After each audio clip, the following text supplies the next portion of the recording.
Bienvenue au cœur de Mon Sensible, ce petit partage de 5 minutes autour des difficultés de la haute sensibilité.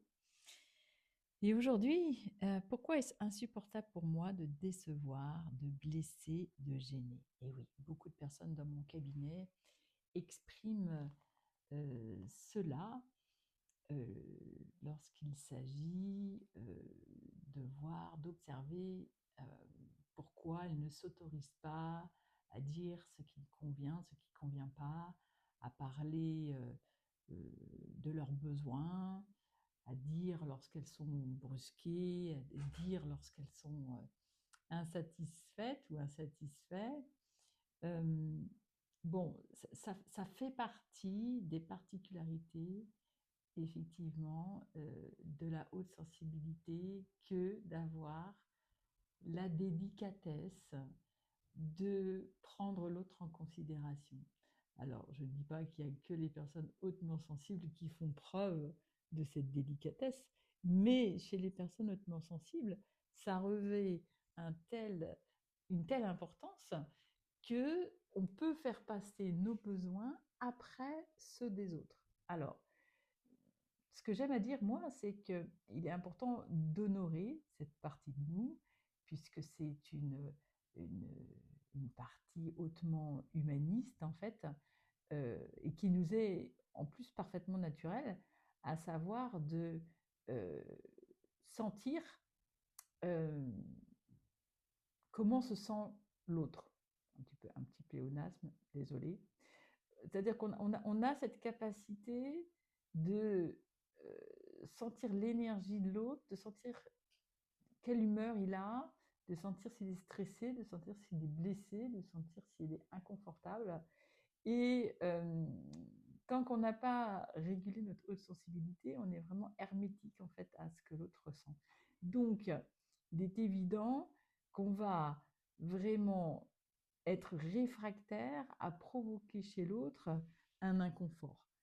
Euh, donc, si on est face à quelqu'un euh, à qui on aurait envie de dire qu'on n'est pas d'accord, qu'on n'a pas compris, qu'on est blessé, ou quelqu'un à qui on a besoin de demander quelque chose, eh bien, on va hésiter à le faire tout simplement parce qu'on va se projeter dans la réaction. Voilà, donc on ne va pas le faire par peur de décevoir, par peur de blesser, par peur de gêner, par peur de provoquer une réaction. On va préférer rester dans notre attente, dans notre insatisfaction, mais du coup, évidemment, ce n'est pas très juste pour nous parce que une émotion, lorsqu'elle n'est pas exprimée, un besoin, lorsqu'il n'est pas satisfait, il reste coincé dans notre corps et à un moment donné, évidemment, euh, on va le ressentir plus fort. Voilà,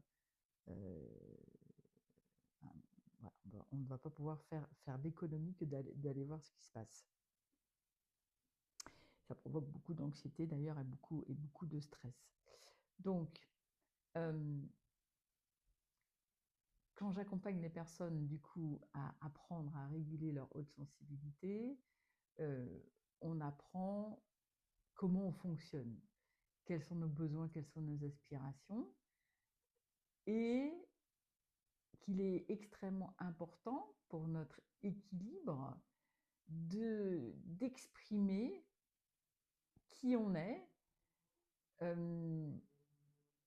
en étant dans notre espace de calme et de sécurité. Ça, c'est très très important d'apprendre en fait à retourner dans notre espace de calme de notre espace de calme et de sécurité, pardon, dans lequel on est pleinement nous-mêmes, c'est-à-dire euh, ancré, centré, au contact avec notre sensation d'être en sécurité, au contact avec notre plein potentiel, parce que évidemment qu'on a un plein potentiel, et on a reconstruit en fait notre pouvoir intérieur, ce qui nous donne confiance en nous. Quand on a récupéré cette posture juste, on va pouvoir considérer qu'il est absolument nécessaire d'être authentique et que la réaction de l'autre, finalement, ne nous appartient pas. Il n'y a que ce qui est de notre domaine à nous, qui nous appartient, à savoir ce qu'on ressent, ce qu'on vit, ce qu'on choisit, et cela, on le fait en fonction de nos besoins, de nos aspirations. La personne en face de nous, c'est comme un univers extérieur, c'est-à-dire qu'on n'y a pas,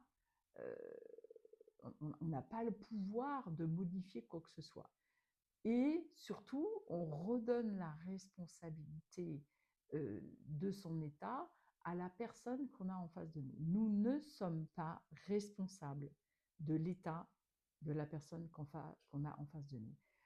La peur qu'on a de décevoir, de blesser, de gêner, elle date de notre petite enfance, quand on était encore vulnérable, fragile, parce qu'on était dépendant de nos adultes de sécurité, en fait, de nos parents, concernant notre survie.